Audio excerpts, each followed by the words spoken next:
I think it's over.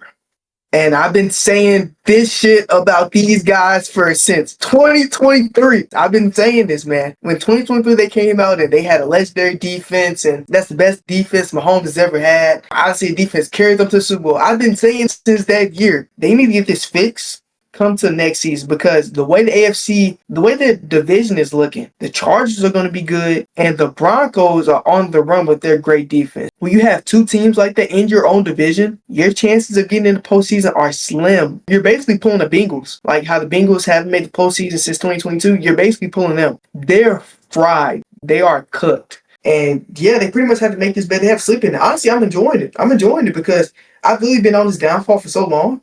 Ladies and gentlemen, welcome back to another episode of The New World. And in today's video, we discuss the downfall of the Kansas City Chiefs season this year after making it to their third straight Super Bowl last season. As the Chiefs try to somehow make their way into the playoffs, it looks like they don't have that Chiefs magic like last season, which landed them a 15-2 record, with majority of their games being one-score victories. But this season, they have had a losing record when it comes to one-score games, and their flaws have shown. And after a loss to the Texans, the Chiefs' chances of making a playoff spot have now become very slim. And with this, their franchise quarterback, Patrick Mahomes, has been questioned if he and the Chiefs can still make it back to their usual Super Bowl berths. So, today we will discuss if the Chiefs' playoffs hopes with 4 must-win games on the remainder of the season, and if Mahomes can still bring the Chiefs more Super Bowls and cement his GOAT case. But before we go any further, make sure to hit that subscribe button if you haven't, turn on those notifications to stay tuned for more content, and check out our latest videos if you haven't, and comment if you think the Chiefs can win another Super Bowl in the Mahomes era. Now fellas, what are your thoughts on the Chiefs season this year, and will we see them make it back to another Super Bowl under the Mahomes era? Yeah, so I've kind of been sitting on this topic with the Chiefs for a minute. I think that we just have to peel the Band-Aid off. The Chiefs dynasty is over. Not the Mahomes era or Andy Reid as a coach. They're not baked forever. But that run, that terrifying, oh my goodness, everything is going through Arrowhead. The AFC runs through Arrowhead. That stretch from 2018 up until last season, that version of the Chiefs is done. Right now, as Jay iterated, recording this video, they're 6-17. They're 6-7 on the season outside of the playoff picture. And everything just feels different with this team. Like, there were other years where they had slow starts or weird stretches, but you always had that underlying feeling of they'll figure it out eventually. They have Mahomes. Mahomes will flip the switch. And that intimidation factor, if they can just get into the postseason, whoever is going up against them is going to fold due to that intimidation. This year, it doesn't feel like that. This year, if you just kind of separate everything that we know about the Chiefs historically, they're a good football team, but they're not a dynastic football. They're not a dynastic football team anymore. They're not a great football team anymore. But let's just kind of unpack why, because it's bigger than they just fell off for. I'm hearing people say Mahomes doesn't have any help. First thing for me is we have to make those establishments within the trenches. The offensive line for the Kansas City Chiefs has finally cracked. For years, we've given them credit, and deservedly so, for rebuilding that line, especially after that Bucs Super Bowl. They went from Mahomes running for his life to, okay, now he can dice niggas up because he does have some protection. But this season is essentially that tax bill. Guys are banged up. They're rotating bodies. You have backups playing starter snaps. And you can see it essentially every Sunday. Mahomes is not getting that same clean platform that he's had in the past. He's bailing out to his right more. He's taking more sacks. He's forcing more throws, really just trying to make something happen.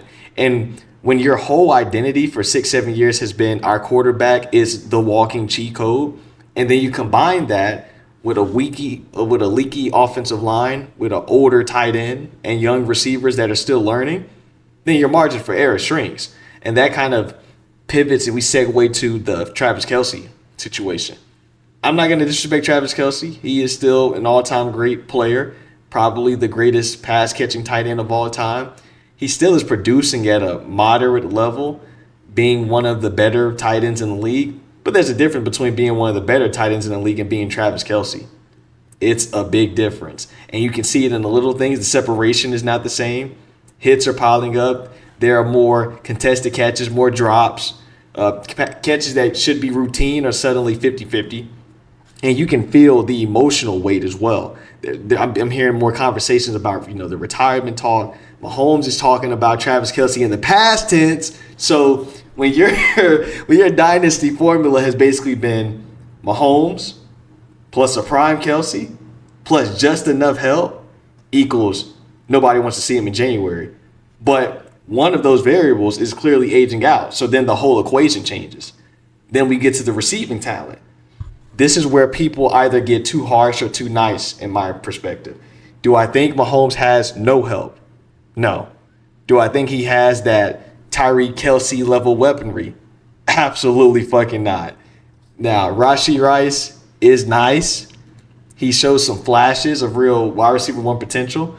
But in my opinion, he is still young, still inconsistent, still dealing with his own things. And that's not even incorporating all of the things in between the lines. He has some issues off the field as well. You got Hollywood Brown, Xavier Worthy. Those guys do give you speed, but it's not that same constant. If the DB messes up, then they're taking the 75 to the house. Terror that you had with prime Tyreek Hill. They don't have that anymore. So what you get is an offense that can move the ball, can put up some numbers, but is way more volatile. One drive looks like the old Chiefs, with motion, spacing, Mahomes picking you apart. And then the next drive, we're getting penalties, sacks, drops. Mahomes is in 3rd and 14 situation trying to be a magician. That's not when we think of the Kansas City Chiefs, we don't think of that. There's a difference between decent to good offense and the Chiefs offense, where they didn't just scare you with talent, but they suffocated you with their consistency. And defensively, they've actually been pretty fine. Spags is still that guy. When it comes to a defensive coordinator.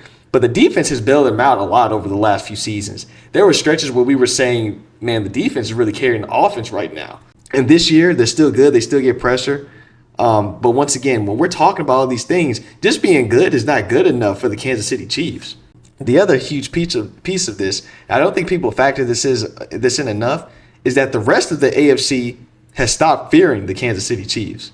There was a stretch where it was genuinely felt, okay, cool. Whoever wins the AFC is actually the team that survived running into Mahomes or didn't have to go through Mahomes. Now you got all these young quarterbacks with complete rosters who fully believe that we can beat Kansas City at home, on the road, in January, whatever. Now, are they right about that? That leaves a lot to be desired, but I'm pretty sure teams like the Chargers, the Broncos, the Bills, Ravens, even now the Texans, they probably believe that they can go head up with this team now because they don't look like the old Chiefs team. So the aura with the Kansas City Chiefs has dissipated. It's gone. That fear factor, intimidation factor is gone. So that means what? Ladies and gentlemen, the dynasty is done. But does that mean that they can't rebuild? No, they have a great organization, but now it's time to stop living in the realm of we have Patrick, so everything is going to be fine. No, now we got to kind of give him more resources to be able to operate, because whether we want to acknowledge it or not, Patrick's play has gone down because he doesn't have those pieces. Same thing happened with Brady. Now, that was at a later stage where, the Bill Belichick's of the world were basically like, it's Tom, so we can essentially just put whatever around him and he'll get the job done. But it got to a point where that's not good enough, because it's not even about the age or about the skill level of the quarterback. Can he do it or not? It's the fact that other teams are getting better. I think that that's what the Kansas City Chiefs need to realize. Window is over. Probably not making the playoffs. You damn sure are making the Super Bowl or winning the Super Bowl. Let's focus on the offseason and how we can construct a new iteration of a dynastic run for Patrick, because Kelce is done. He's done. Chris Jones is probably at the end. So now they got to start figuring out how they're going to make those changes. But I think that with Brett Veach and those guys, they can definitely do that. They've shown that they're capable. This is not a Cincinnati Bengals. This is not a Cincinnati Bengals level competency. This is the Kansas City Chiefs. So I believe that they can make this happen. But as of now, yes, the window is closed. They've maximized on their potential. It's time to move forward. So before I start, I want to start off with a quote that Cam Newton said on this podcast. And I believe a female reporter asked him verbatim, this is what he said: "I think it's over." And I've been saying this shit about these guys since 2023. I've been saying this. Man. When 2023 they came out and they had a legendary defense, and that's the best defense Mahomes has ever had. Honestly, defense carried them to the Super Bowl. I've been saying since that year. Now, let me start off first. For some reason, but it run under center. So if you look at charts of the most prolific offenses in the league, like when you think of the most prolific offense, you think of like the Seahawks, the Rams. All those teams run under center. And they're in under center for a majority of their early downs. Since the Kansas City Chiefs don't do that, so for one, they're behind. Second, they have this issue where if it's third and short or fourth and short, they don't run Mahomes because of freak incident that he had in 2019 against the Broncos. Like, dog, we got to get over that shit, man. Your quarterback's in the apex of his career. He can run a goddamn quarterback sneak. So that's the second issue. Number three, they can't run the football at all. Kareem Hunt is their, I'm assuming he's their best running back because Isaiah Pacheco's terrible. Isaiah Pacheco, I remember this in the first couple games, but if you know that thing, guys, where you're watching the TV and it shows up how great the players ranked in his position. PFF. If you didn't know, he was ranked 44 out of 45, and that was in the beginning of the season. I don't know if it's gotten better. I don't know. He's been that bad. So that's their other running back. Their running back number one can't get exposed to play to save his life. So in a lot of scenarios, they're running a lot of plays and chewing a lot of clock. And that's why their defense looks as good as it does points per game, because the amount of drives their defense is going through is a lot less than normal. Their wide receivers. Okay, so I've been thinking this for a long time. And Rashee Rice isn't the wide receiver number one to me. I don't know what it is. He's not a wide receiver number one. I don't see it. I don't see what everybody's seeing. The year he broke out in 2023, it was a lot of shallow crosses. He's running crosses, or Kansas City Chiefs offense is predicated on like RPOs. They're running a lot of RPOs, get Mahomes the ball out quick. So they run a lot of RPOs, and he's not running anything down the field. And a lot of people are like, this guy is the shit. Man, once we get Rashee Rice back. And I was like, well, Rashee Rice, what is he doing that Xavier Worthy wasn't doing in the first couple games of the season? I mean, maybe he's better with the ball, but I'm not seeing this stud that the Kansas City Chiefs fan base has been telling me he is. I don't see it. For some reason, they phased out Thornton, the guy who was clicking for them in the beginning of the season. They phased him out of the offense. So he's not even in the offense. He's really the only deep threat, because Xavier Worthy, I don't know if he can't run the deep threat tree or if he's just like fast at a standstill. I don't know what it is, but he has not been able to get free down the field. So they haven't really relied to their downfield passing game. And since we're already at the topic, Patrick Mahomes. Now, guys, if y'all want to see an in-depth video about us, y'all can go rewatch the Super Bowl video where I dug deep into Patrick Mahomes. I don't want to be disrespectful. The brother's kind of inaccurate. Like he's badly inaccurate. Like he has been missing a lot of throws, deep balls. To me, it's like he misses 75% of open deep balls every game. It's like a play where Xavier Worthy or Thornton, they get behind the defense. He overshoots them by like 5 to 10 yards every game. This happens every game. So I don't know what is going on with that. If you look at the metrics, he's not even that good on the football. So that's weird. And he's taking on a bigger load than what he usually does. Him having to run the football and basically be the quarterback one and the running back one limits what he can do throwing the football. It just does, and it does this for every quarterback. Guys like Jalen Hurts and Lamar Jackson, they can sustain it. But guys like Patrick Mahomes, it's not really his game, man. He's not meant to run the football. He can run out of structure, but running design runs, that's not his game at all. So their offense is fried, and I didn't even mention Travis Kelce. Everybody already knows about that. Now, let me get into defense. And I've been very vocal about this guy. He's not going to escape my criticism. But around the podcast, I've been very, very vocal on this guy. And I want to see what Jalen Pop says in person, because he has gotten paid so much and done little. George Karlaftis, the guy who's getting paid, I think it's 4 years, $50 million, something like that. Big bucks.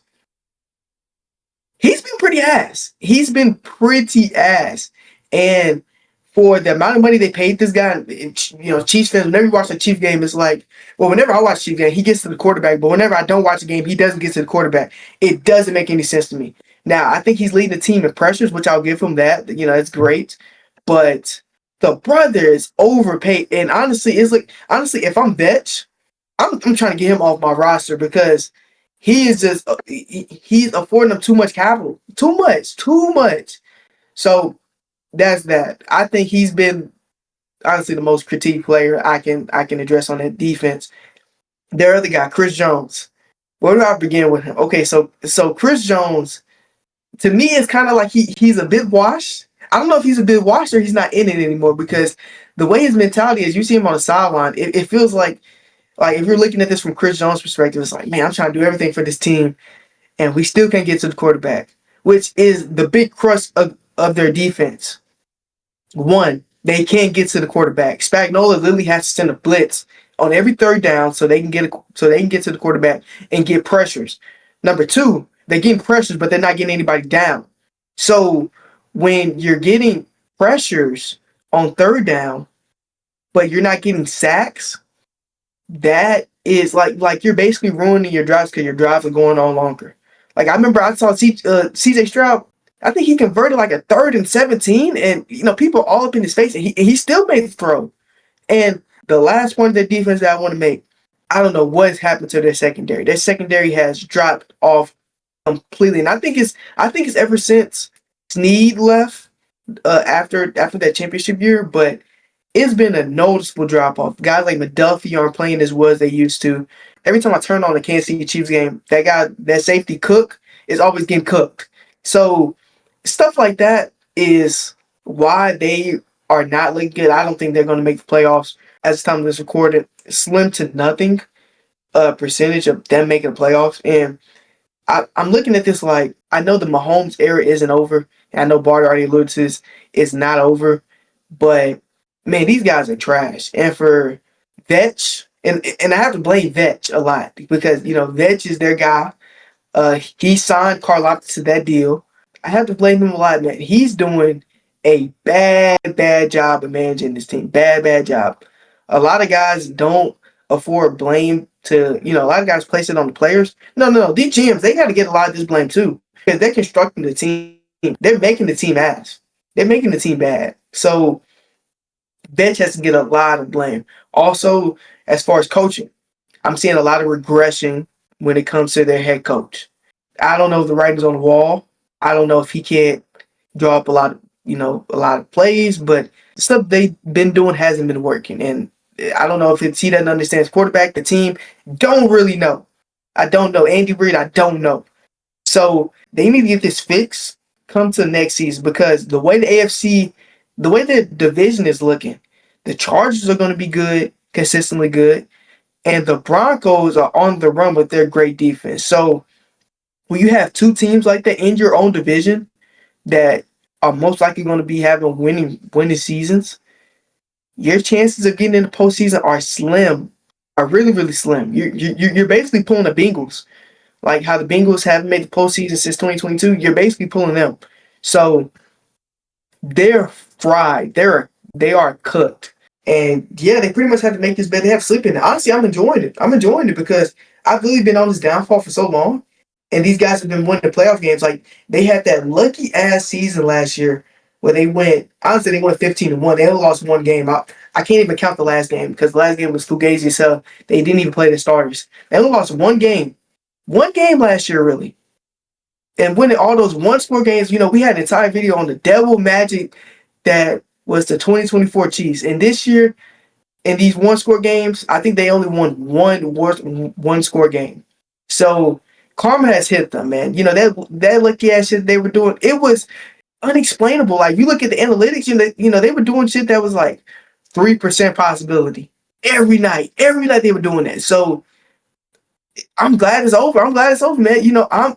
I'm sitting on my hot horse right now. Like Kansas City Chiefs, the Dynasty's over. If y'all ever seen this one clip of Vlad interview, nigga, I cooked.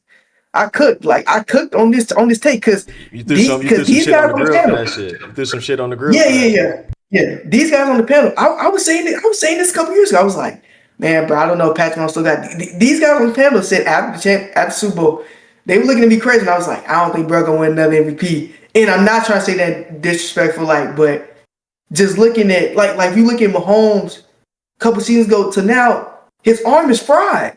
His arm is fried when it comes to making accurate passes.